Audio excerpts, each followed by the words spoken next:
Lost you for ever episode number 4 में जियाओलियू को दिखाया जाता है जो रात के वक्त अकेली शराब पी रही होती है और साथ ही सोचों में गुम होकर इस स्टोरी टेलर की बातों को सोच रही होती है, जिसने बताया था कि जियान माउंटेन के इस नन्हे प्रिंस को अपने अंकल की बगावत की वजह से जियान माउंटेन को छोड़ना पड़ा और हावलिंग जाना पड़ा।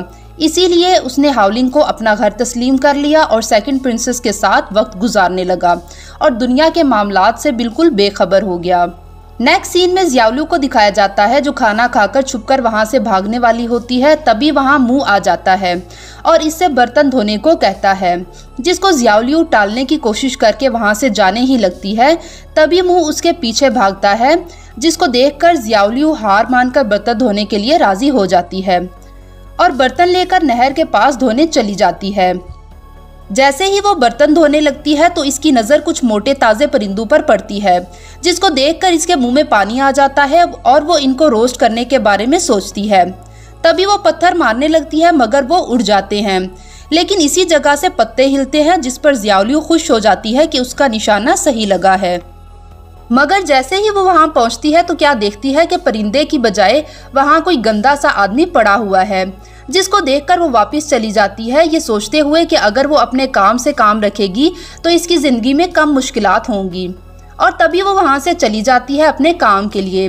रास्ते में उसको वही एल्फ प्रेग्नेंट औरत मिलती है जो इसको बताती है कि कल सामने वाले घर से कुछ आवाज़ें आ रही थी, मुझे लगता है कि वहाँ पर कोई आ गया है।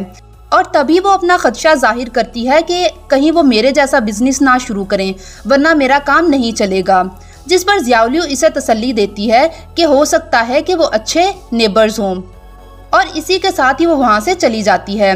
इसके जाने के फौरन बाद ही जुआन इस घर से निकलता है और इसी औरत के रेस्टोरेंट पर आ जाता है, जिस पर वो औरत इसको फ्री में खाना देती है, जिस पर जुआन अपना तारुफ करवाता है। तो वो औरत पूछती है कि तुम क्या करते हो, जिस पर वो कहता है कि मैंने अपने मास्टर से शराब बनाना सीखी है और मैं इसी का कारोबार स्टार्ट करूँगा। जिस पर वो औरत खुश होकर कहती है कि बहुत अच्छे, इस जगह पर इसी दुकान की कमी है। नेक्स्ट सीन में स्किनी और प्लम्पी जो कि जियाओलियू के साथ काम करते हैं, इनको दिखाया जाता है, जो कि बन खाते हुए इसी बैगर को देख रहे होते हैं और एक दूसरे से पूछते हैं कि ये बैगर यहाँ कैसे आया है।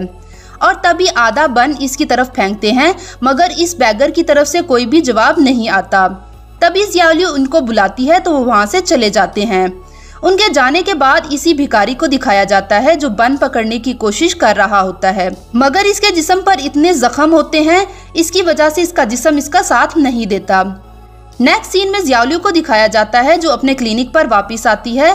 तभी स्किनी इसके पास आता है और डर डर कर जियाओलियू से कहता है कि आज मैंने नहर के किनारे एक भिखारी को देखा है, पता नहीं वो कहाँ से आया है मगर वो बहुत ही जख्मी हालत में था। जिस पर जियाओलियू इसको लात मारकर कहती है कि ये किंगशुई टाउन है और यहाँ काबिले रहम लोगों की कोई कमी नहीं। अगर तुम किसी मुश्किल में पड़ गए तो तुम्हें यह भी नहीं पता चलेगा कि तुम्हारी मौत कैसे होनी है। इसलिए अगर तुम आराम से अपनी ज़िंदगी को गुजारना चाहते हो तो अपने काम से काम रखो। उसके थोड़ी ही देर बाद जियाओलियू खाना हजम करने के बहाने इसी नदी के पास आती है और इसी भिखारी को देखती है, जिसके हाथ में एक फूल होता है।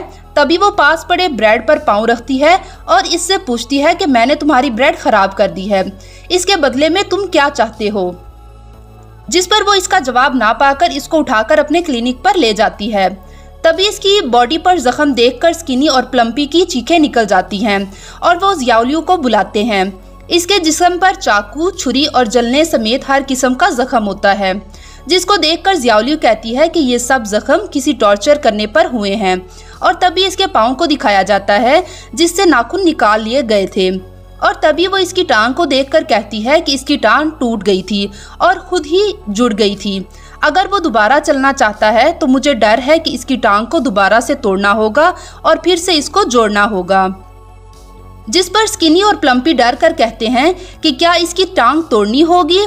तभी जियाओलियू इनको हैमर लाने को बोलती है, जिस पर वो दोनों डर कर एक दूसरे की तरफ देखते हैं। जिस पर जियाओलियू गुस्से से कहती है कि तुम लोग किस चीज़ का इंतज़ार कर रहे हो, जाओ जाकर जल्दी से हथौड़ी लेकर आओ। उनके जाने के बाद मुंह जियाओलियू से कहता है कि ये आदमी इंसान नहीं बल्कि इमॉर्टल लग रहा है, क्या तुम फिर भी इसको बचाना चाहती हो। जितना जुल्म और टॉर्चर इसके साथ हुआ है ऐसा लगता है कि इसके पीछे कोई बहुत ही बड़ी वजह है। अगर ऐसे आदमी को तुम बचाओगी जिसके इतने ज्यादा दुश्मन हो तो तुम खुद ही अपनी मौत को दावत दे रही हो। तभी स्किनी वहां पर हैमर लेकर आ जाता है। जैसे ही ज़ियाओलियू हैमर से इसकी टांग को तोड़ने लगती है तो इस भिखारी की थोड़ी सी आंखें खुलती हैं, जिस पर ज़ियाओलियू अपना तारुफ करवाती है कि मैं ज़ियाओलियू हूँ और इस क्लिनिक की डॉक्टर हूँ। तुम्हारी टांग पर जो जख्म हुआ है इसको जल्द से जल्द ट्रीट करना होगा, इसीलिए मैं तुम्हारी हड्डी तोड़ने जा रही हूँ और ये 3 बार तोड़नी पड़ेगी। अगर तुम दर्द ना बर्दाश्त कर सको तो तुम चीख लेना। जिस पर स्किनी इसको दिलासा देते हुए कहता है कि परेशान मत हो, ज़ियाओलियू तुम्हारी टांग को बिल्कुल ठीक कर देगी। और तभी वो अपनी आंखें बंद करके लेट जाता है। इसके बाद ज़ियाओलियू 3 बार इसकी टांग को हैमर से तोड़ती है, मगर इस भिखारी की आवाज़ भी नहीं निकलती, जिसको देखकर प्लम्पी कहता है कि आदमी बहुत ही ज़्यादा मजबूत है। इतनी दर्द होने के बावजूद भी इसने ज़रा सी भी आवाज़ नहीं निकाली। जिस पर ज़ियाओलियू कहती है क्योंकि ये दर्द उस दर्द के बराबर नहीं है जो इसको पहले मिला था। और इसी के बाद इसके सब जख्मों पर पट्टी करती है। इसके बाद मुंह इसके लिए दवा लेकर आ जाता है और ज़ियाओलियू इसको अपने साथ आराम से बिठाकर दवा पिलाती है, मगर वो फौरन ही खून की उल्टी कर देता है, जिस पर ज़ियाओलियू को बहुत ही ज़्यादा दुख होता है।